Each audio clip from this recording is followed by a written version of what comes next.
Welcome to Sport Wrap with your host Ashwin Bedi. It has absolutely been insane in the sporting world. Just as football players, football fans thought there would be nothing happening in the January transfer period, Formula said, hold my drink. Lewis Hamilton, it is official, going from Mercedes to Ferrari, without a doubt the biggest transfer in Formula One history. We'll see how it unfolds. 2025 is a long time from now, and there's much to anticipate with regards to that. But let's bring it back home. Let's bring it to Africa. Lesotho Joel is up next.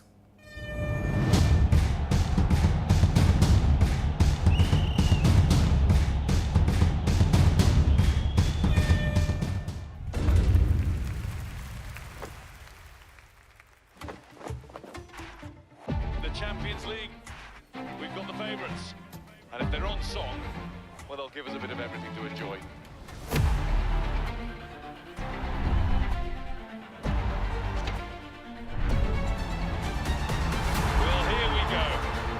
Burst of taste, and the pressure's on here. It's a red card.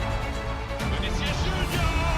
Oh my goodness! There was space foul! Lewandowski! Oh, magnificent! Mbappe! That is a stunner! Haaland! What a finish! Coming onto it now to shoot! Champions of Europe, finally! The 2023-24 UEFA Champions League. Be moved with every game live on SuperSport. Upgrade to Compact Plus. Oh, that's wonderful! And that is what champions do! It feels good to football with GoTV. Works the space well and scores! Nobody but GoTV gives you all the games of La Liga and the DStv Premiership. This is extraordinary! The Premier League and UEFA games that matter, and the world's favorite cup competitions.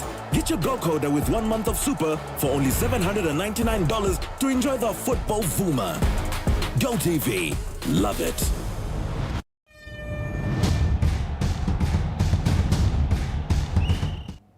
All right, in Lesotho Joe, Angola has been one of the surprise packages at the Africa Cup of Nations in the Ivory Coast, reaching their first quarterfinal since they exited at that stage in 2010.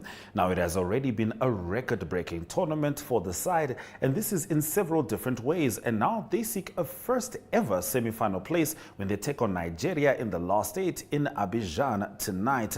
Here's a look at some of their achievements in this campaign. Angola has been to 9 Cups of Nations, and all but never before this one had they claimed victory in more than one game. Angola are currently on a 4-game unbeaten run in the Cup of Nations, including their opening 1-1 draw with Algeria in the Ivory Coast. Angola has already scored 9 times in their 4 games to date in these finals, smashing their previous record. Their highest tally previously was the 6 goals in 4 games they managed in 2010, while in total they had 30 goals from their 26 games prior to this year. One more against Nigeria, and they will have scored a third of that number in these finals alone. Let's see how Angola and Nigeria battle it out. For now, we're going to take a break and come back with the hit list.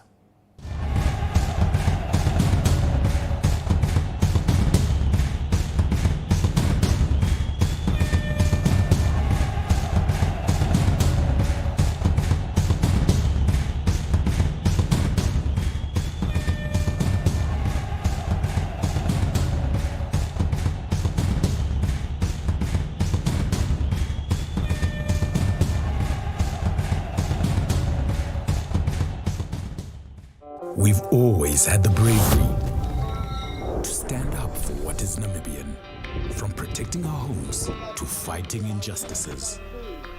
We still celebrate what it means to us and raise a glass to those who show their bravery. No matter how they take on the world, with all this potential in the land of the brave, what will you do to make this Namibia your Namibia?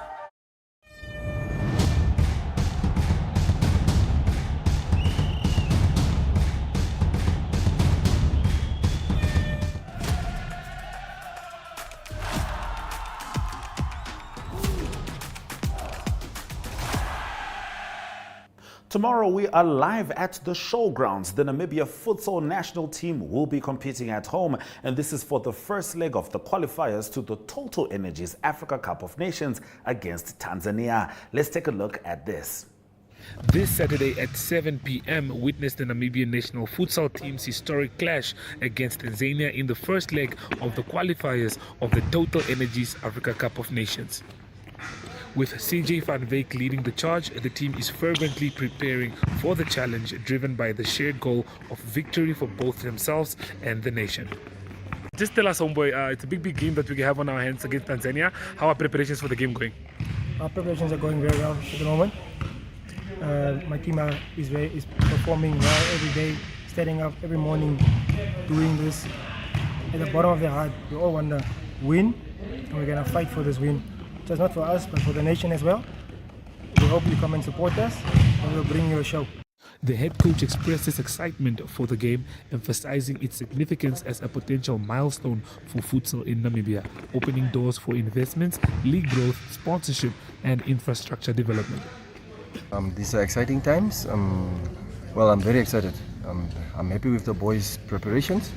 The team looks good. The team is in shape. Fitness levels are up there. Can't wait. This is a big game. It can be a milestone for us because, you know, guys, teams that win are rewarded.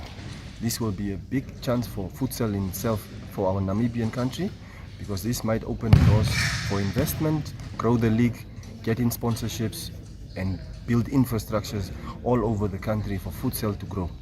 It is vital, as we know, that football in our country is a sport that is enjoyed by many youngsters from any various age groups, which can lead to a professional life or bring bread on the table for their homes. Don't be at home, be here. You'll enjoy life.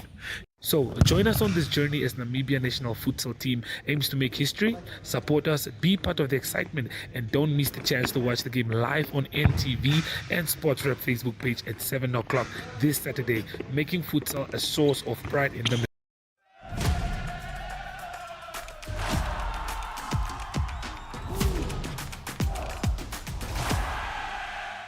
In a small village in the heart of the Zambezi region of Namibia, the Bukalo annual soccer tournament stands as a beacon of hope and unity. And this is thanks to the unwavering dedication of individuals like Nshindo Mayumbelo. Reflecting on the Bukalo annual soccer tournament's origins, Mayumbelo recalls the years leading up to 2013. We caught up with him as he shares how the tournament started and his hopes and dreams.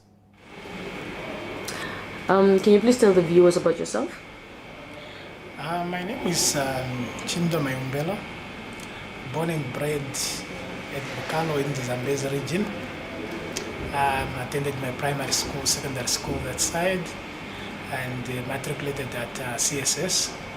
Upon matriculation, I came to Windhoek to further my studies, where I did the qualification and education, and thereafter I became a teacher after graduating. After that, I did other qualifications, post-matric.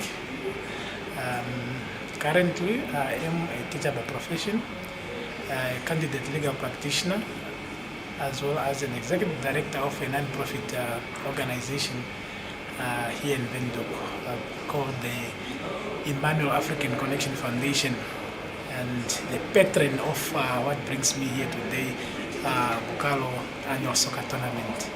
Okay, now talking about the Bukalo annual soccer tournament, maybe just tell us how long you have been involved in that. The idea of coming up with the Bukalo annual soccer tournament was born in the minds of a few sons of the village back in 2013 here in Windhoek. At the time, crime was taking its toll on the village, young people abusing alcohol. So we came up with the idea of keeping the young people away from such negative activities in order to keep them actively involved during the festive season. So in 2013, that is when I was elected chairperson of the committee, a committee that I have led for 11 successive years. So at the end of that, the beginning of 2024, I decided to step down in order for me to be able to pave the way for the young people to take over the reins and see how they take us into the future. So I have been involved as chairperson of the committee since its inception up until last year, December. My last tournament was the one of 2023, So for 11 successive years, I was at the helm of the organization. Okay. Now, in terms of financial assistance, who is helping you to put money together for the tournament? Initially, when we started, money for the tournament came literally from myself and the co-founders, the people that we started the tournament with. We used to put money together in order to fund the tournament. But 4 years ago, I engaged the Bukalo Village Council, since the tournament is happening within their locality, and whatever positives is derived from the tournament impacts well on the village council. So they came on board to assist with the sponsoring of prize money. So for the past 4 years, they have been on board to make sure that the tournament takes place and that the young people are actively involved during the festive season. Oh, okay. Now, in terms of the lives of the young people, how has the tournament, changed? If maybe you are aware of one or two players that have gone on to join any clubs locally, perhaps you can share that with us. Yeah, in the past 10 years, in fact it's not in 10, in the past 11 years that have been in existence, we have had numerous players that have made it into the regional teams, the Zambezi regional team, most notably the Zambezi regional team that won the Newspaper Cup a few years ago. We had quite a number of players that hailed from Bukalo, from the local clubs that played at the tournament. They made it into the regional team that went on to win the Newspaper Cup for the Zambezi region. Among them, we have quite a few. Chika is one of them that we can be able to mention, but yeah, we have quite a number. Okay, now in conclusion, what would you like to see happen in the region in the next 5 years in terms of sports development? So far we are lagging behind in terms of the structures for all sports codes. And because of where we are, we hardly make our young people to break into national structures. Because for one to be able to play, for example, for the Brave Warriors, you need to have gone through the structures under 15, under 17, under 19. So if we do not have these records, it will become difficult for a young person to be able to break into the national setup. So that is what we need to start first, to create the structures, functioning structures, and also for the business community within the region to be able to pump in money into sports development in the region. And also to appeal to central government through the land ministry, regional council and the local authorities to be able to upgrade the infrastructure to bring them to the level at which we can be able to host different sports codes or various sports disciplines in the Timamulilo or even at Bukalo itself, because we are an emerging village council, in fact the second town in the region. So as a region, as a whole, overall, we would want involvement of all stakeholders so that we can pull our weight together in order for us to be able to upgrade the sports in the region. All right, thank you so much. You're welcome.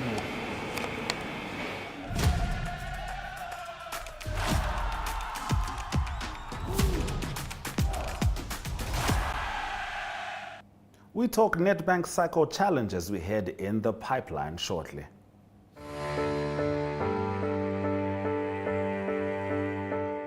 From the day you were born and welcomed until your pensioner years on this earth, your life is filled with changes and phases. What mattered the most at age 10 may be an unknown memory at 25. The heartbreak at 16 may be replaced with wedding bells at 27. The degree you've always wanted or starting your career business may come true at age 30. And the dream to own your own home may come to realization at age 50. Whatever stage you find yourself in, whatever matters right now, Standard Bank has what you need to bank like you. Choose your own path. Choose endless possibilities. Standard Bank, it can be.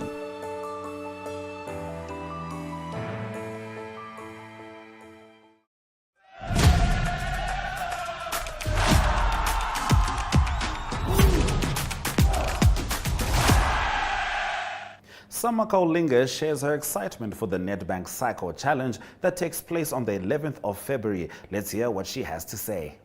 Okay, well, we are joined by Selma Kaulinga. Selma, speaking of the 38th edition of the Nedbank Cycle Challenge, just run us through it. How excited are you for this one? I think we're very excited for this one. Like you said, this is the 38th edition. It is the longest cycling event in Namibia. So we are excited. We've just had an amazing launch. We know we're going to have an amazing event.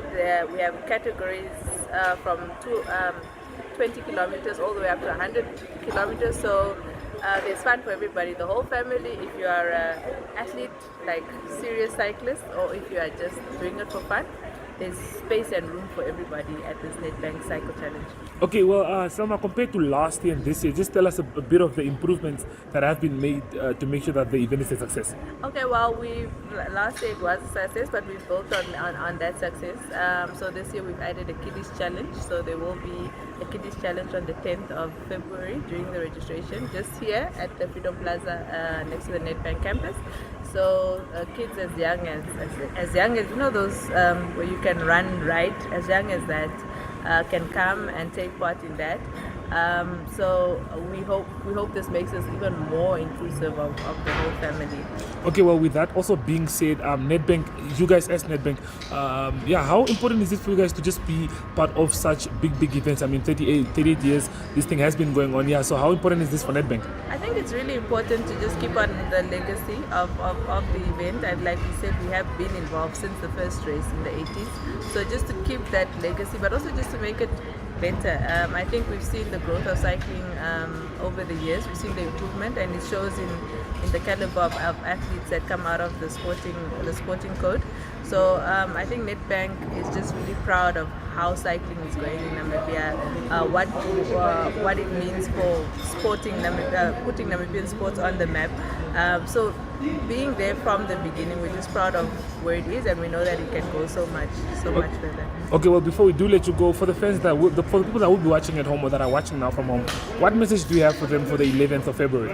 I think come out, get your bike if you have a bike, come out to the Nedbank Cycle Challenge. You don't have to be a pro athlete to do it.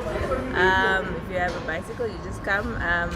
If you go on all our Facebook or social media pages, you get all the information of where you can apply for the race and all the information about the race. This is a family event, and we just welcome everybody. Okay, thank you very much. Thank you.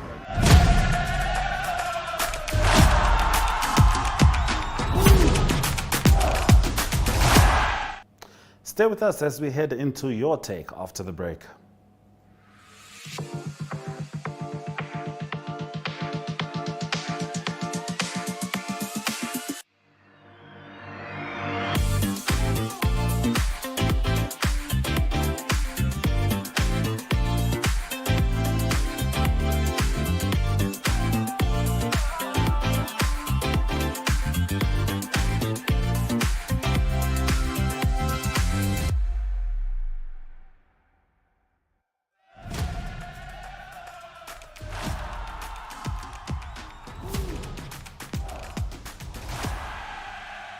We're going to give you another repeat of the spotlight of one of the highest profile players leading the way for Namibian cricket, David Wiese. It is definitely a big deal. At 38 years of age, he is currently the only Namibian player offered a contract to play in the SA20 franchise series, which is currently ongoing in South Africa.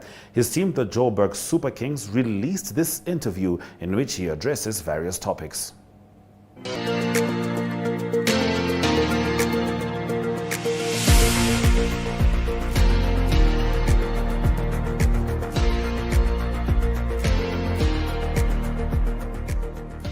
I'm super excited to be back. Like you said, it's been 6 years since I've actually played in South Africa. Having signed in a Kolpak deal, going to England, and then carrying on with my career in all the franchise tournaments. I just can't wait to get back and playing in front of the South African fans again. I've been itching for the past week already. It's been a nice festive season, but just the thought of getting back playing South Africa, playing in Joburg again. I've played so many games in my career at Wanderers, and it's always a happy place for me. And I was just so excited, like a kid on Christmas. Literally just to get back here and just to get the season going.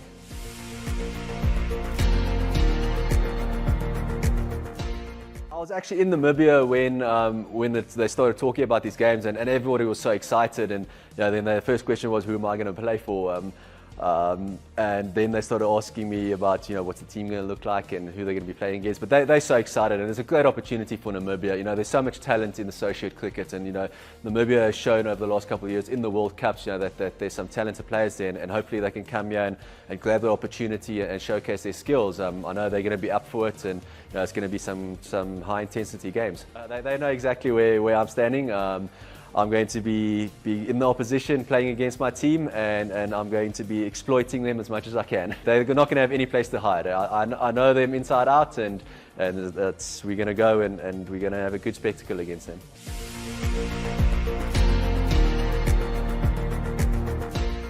Sledging doesn't really happen nowadays, does it? We all gentlemen. It's a gentleman's sport. As long as nothing gets picked up by the stump mics or anything, then nothing has happened. So no, all the Namibian guys are such good guys. I don't think there'll be too much sledging going on in that game.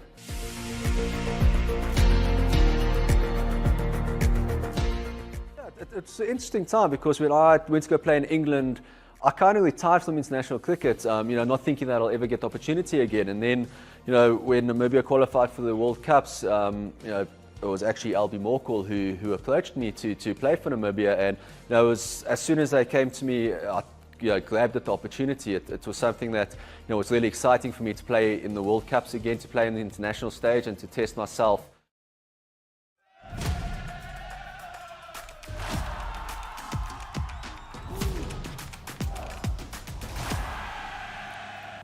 We certainly wish David all the best. For now, I'm going to go get myself ready for tonight's AFCON games, tomorrow's futsal games, which will be live on NTV. And I'll leave you in the capable hands of Ari Hochad as he takes us globe-trotting. Cheers.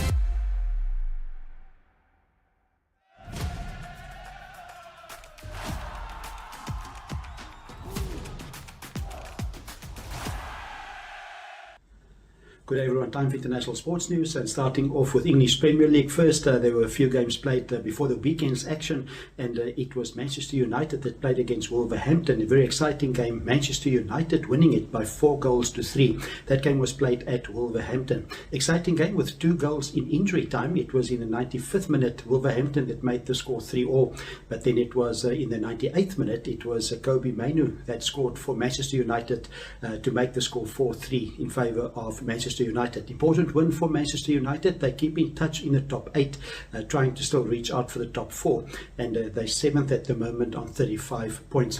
Wolverhampton, they dropped down to 11th. They've got 29 points. Another game played yesterday was West Ham and Bournemouth that played were 1-1 draw. And a big game on Sunday that's coming up in the English Premier League is Arsenal that will play against Liverpool. It will be played at Arsenal. And then on Monday it is Manchester City, the defending champions, and they will be away at Brentford. Continuing international sports news with Formula 1 racing news, and the big news that was announced by Ferrari and Mercedes-Benz is that Lewis Hamilton will race for Ferrari from the 2025 season. So this year 2024 still racing for Mercedes-Benz, but then switching over on a multi-year deal to Ferrari in 2025. It is Lewis Hamilton that's 39 years old, and he's been 11 years at Mercedes-Benz, very successful at Mercedes-Benz. A tough past 3 years when Red Bull dominated, but he won 7 World Championships for Mercedes-Benz. And it is for Ferrari, it is Carlos Sainz that will have his last seasons this year. His contract ends with Ferrari, Carlos Sainz, and he's making space then for Lewis Hamilton. And Lewis Hamilton will join up then with Charles Leclerc as the 2 drivers for Ferrari in the 2025 season. And also news from the Japanese Grand Prix, it will be at Suzuka till 2029, so a 5-year extension that the Japanese Grand Prix reached with Formula 1. The first race of the 2024 season will be on the 2nd of March at Bahrain. And to close off today's international sports news, it is cricket news. It was the second test between India and England that started today. That was at Visakhapatnam, and it was India that won the toss. They decided to bat first. It's always a good decision in India, normally a spinner's wicket, and India doing well on day one. They reached 336 for the loss of 6 wickets. That's a close of play on the first day. The big run scorer for India, opening batsman Yashvi Jaiswal, and Yashvi Jaiswal, he scored 179 unbeaten runs. He batted for the whole day. So India 336 for the loss of 6 wickets after day one.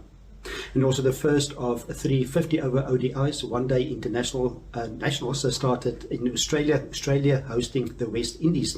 West Indies batting first, scoring 231, and then Australia winning the game. They got the runs for just a loss of 2 wickets. They won by 8 wickets, and it's Australia that reached 232 for the loss of 2 wickets, with Steve Smith scoring 79 runs. The second